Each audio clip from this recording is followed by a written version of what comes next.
Hey people of the internet, I have come down to the south coast of England to meet a subscriber. Now, many of you have watched my videos on the battery project and carried out your own rendition of this, but we're going to meet Ollie today, and what Ollie has done is a little bit different. I have a question that I want to put to him, so let's go meet Ollie, shall we? Well, it looks like I've stumbled right to Ollie's front door. Hello, hello. Good to see you.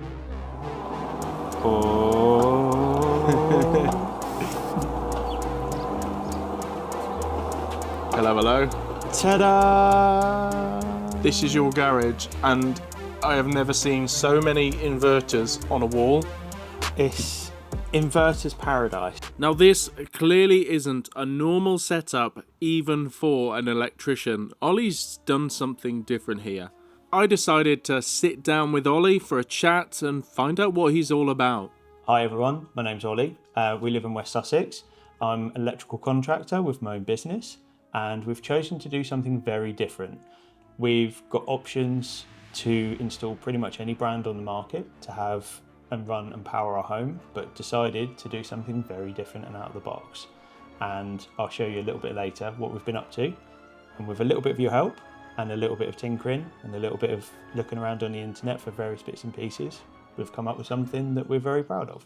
Yeah. So you watched some of the videos that I did about the Tesla batteries, Yep. the BYD batteries, Yep. and you've looked at that and thought, I want to do that. Absolutely. I've looked at it with a little bit of envy, and you spoke to my inner geek, and I wanted to put something together and go, you know what?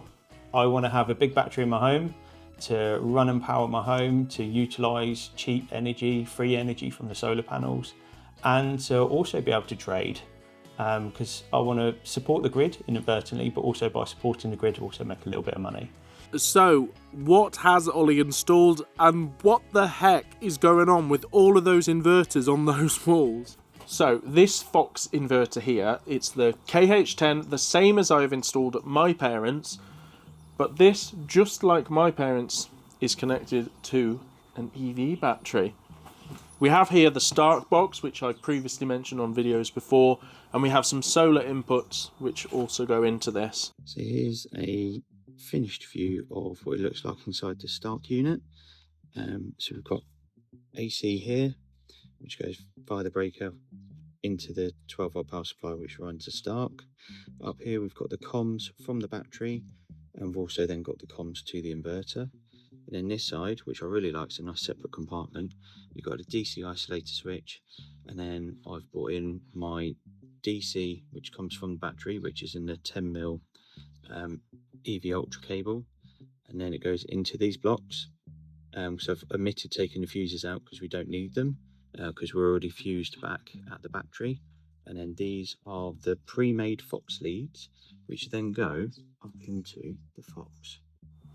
Down here, capacitors, which tells you something about which battery he's chosen here. Behind me, to get a Tesla EV battery to talk and wake up, we need some big beefy capacitors.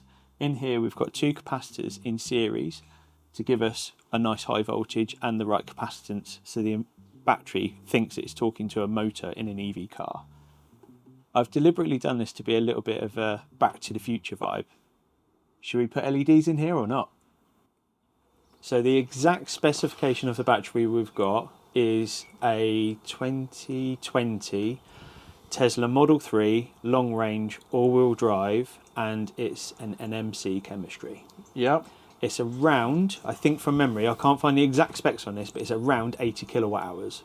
Which is an impressive home energy storage amount. It's biblical compared to what you would buy from, you know, your main leading manufacturers.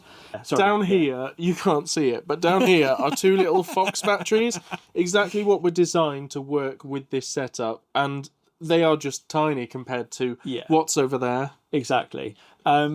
Put it into context. If you wanted that capacity in Fox, for instance, you would have two huge 40 kilowatt hour stacks. Yeah. And they're incredibly expensive. Don't get me wrong, they're great products. They work.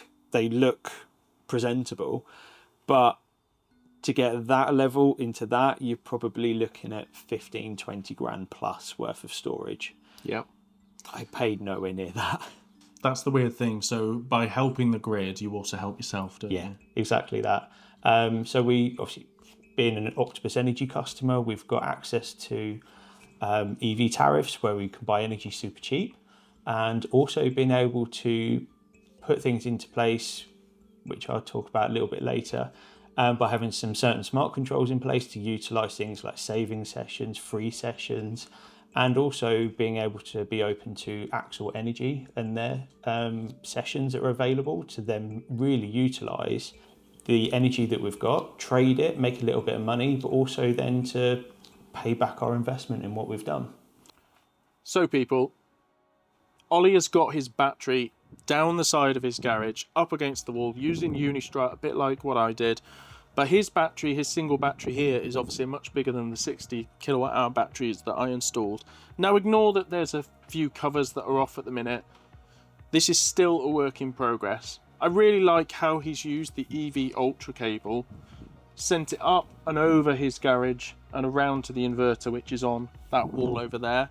So that cable which he's able to use to send the power over, and it also has a Cat 5 cable, I think it is, which allows him to deal with the communication over to the other wall. But that's very nice. It tidily fits behind there, and then he's built his big shelving unit for his electrical installation business in front of it. Very nice. Working with these batteries can be a challenge. Heck, even moving these batteries can be a challenge.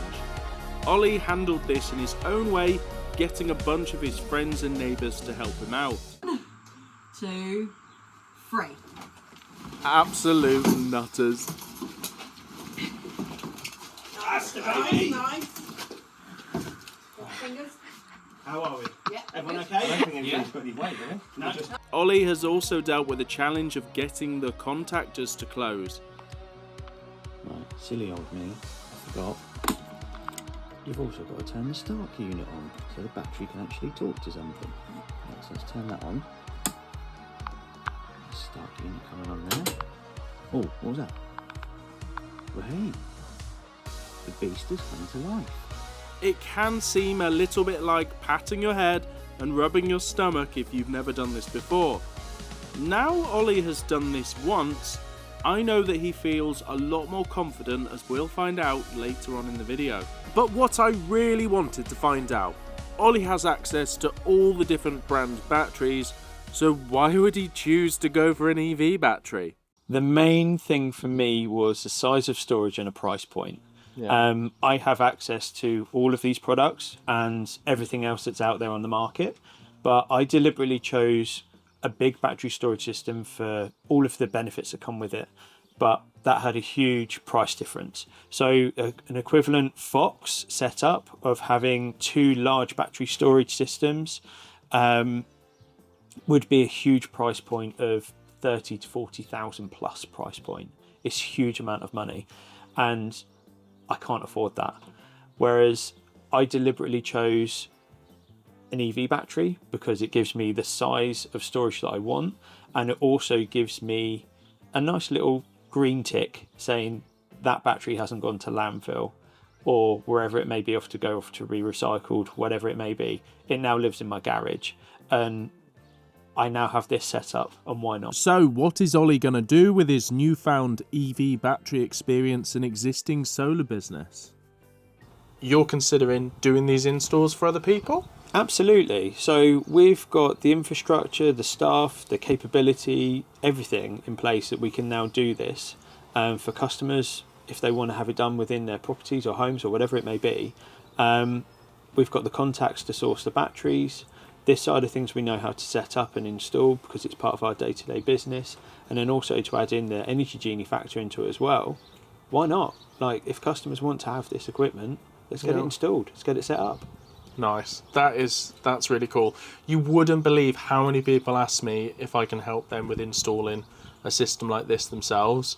And obviously with myself being sort of a YouTube channel, that's not really the focus of what I'm trying to do. So having people out there that understand how to connect these batteries, and as you said, you don't find it that difficult once you know what you're doing. Yeah, it's that thing. Now we've got the knowledge base, the understanding, and all of the information, we know where to find it. We can do it. We can install Tesla batteries. We can do BYD batteries. We can do pretty much whatever's out there. We can find it. We can connect it. We can get it talking to what we need it to to set up and run. So we need to answer the question, why does Ollie have so many inverters on the wall in his garage? I have never seen that many single-phase CT clamps on a domestic installation, and he tells me that there was once a lot more than that. So there's a very good reason why all these inverters are here, isn't there? And they're not actually all on, are they? It's only this one here behind me. Yeah, so It's on. The big fox, he's got his very own separate job. But all of these, so like we've got a My Energy Libby, Sig Energy Sig and Store, a Give Energy, we've got a Solax, we've got a couple of Fox early generation, and we've got a Solace. And we did have a SunSync, but that's currently been replaced because we needed to use that on a temporary measure somewhere else. But all of these can be used in a full setup scenario like you would have in a everyday installation on a customer's property. Yep. But typically at the moment they'll sit here dormant, ready for testing. So come on, why does Ollie have all of these systems that could clearly overpower his grid connection? Doing things a little bit differently and looking at our experience as being an installer, we've put together certain things into place we started off in our own home, and now we've got lots of customers out there where we offer a service and a product to our customers called Energie Genie. And that service, in a nutshell, controls, manages and utilises your energy tariffs, your solar, your battery storage, your EV charging, all of that stuff, all wrapped into one very nice, neat little package that just runs in the background without having to make decisions on a daily basis about energy events or what your weather's doing or all of that, because it's just there and it just does its magic. So with our Energie Genie service, we have an obligation to our customers and ongoing support where if a piece of, say, software changes in, say, like the Sig and Store unit, we need to test that to make sure that obviously it's not going to have any impact on our service. Thankfully, most of them don't. But also, like going forward, where it's a very controversial subject at the moment, it's a little bit sore for people out there, we have a Give Energy system set up here. Bit of a sore subject for people at the minute. Yeah, and completely understandably from a personal point of view and from a business perspective and from a customer perspective, because we've got customers with Give Energy products. We are here to support you as best as we can. But we have a Give Energy setup system here, which is our test mule. So we can do all of the basic functionalities and everything else that a normal Give Energy system will do in a customer's installation, and we can test that to make sure that it works without any issues. Obviously, same with all of these other products, we can test them as we do with any other product. So now you're converted to using EV batteries. Does that work with the Energie Genie product? Yes, seamlessly. So the way that this setup works is we have our Tesla EV battery that communicates with our Stark CMR control unit. So that constantly talks to the battery and its BMS, getting its communication protocols correct. Then the Stark CMR relays the information to the Fox, and this is the clever bit. Energie Genie talks to the Fox inverter, which we've used in this scenario, so it seamlessly communicates with the Fox setup, so we can have any battery storage system. As far as this inverter is concerned, it is connected to a Fox battery because the battery emulator is just spoofing all the information for a Fox battery, and this does the whole management and grid and everything to do with that. So that makes Energie Genie happy because it's just doing its thing like it would with any of these setups on the wall. Meeting Ollie has genuinely been a lot of fun. Nearly. Close. That was close. He's one of these people who instantly feels familiar, running businesses, juggling family life, and somehow finding time to disappear into the rabbit hole of batteries, inverters, and, well, just one more test. How are we? Yeah. So this is how you get to work, yeah? Yeah, this is it. Yeah, this is the when you have a power cut and your EV doesn't work. This is how you get to work. I've noticed you're keeping this. Are you planning more batteries? Yeah, definitely. Yeah, can't say no to it. It's a very good strong pallet. It really is, isn't it? Also, being an electrician willing to tackle these sorts of installs for other people is special. The sort of person willing to look at a stack of Tesla batteries and think, yeah, let's figure this out. Thanks for that. We'll be seeing that again soon. Time to go home. Remember, you don't get it twice, the time of your life.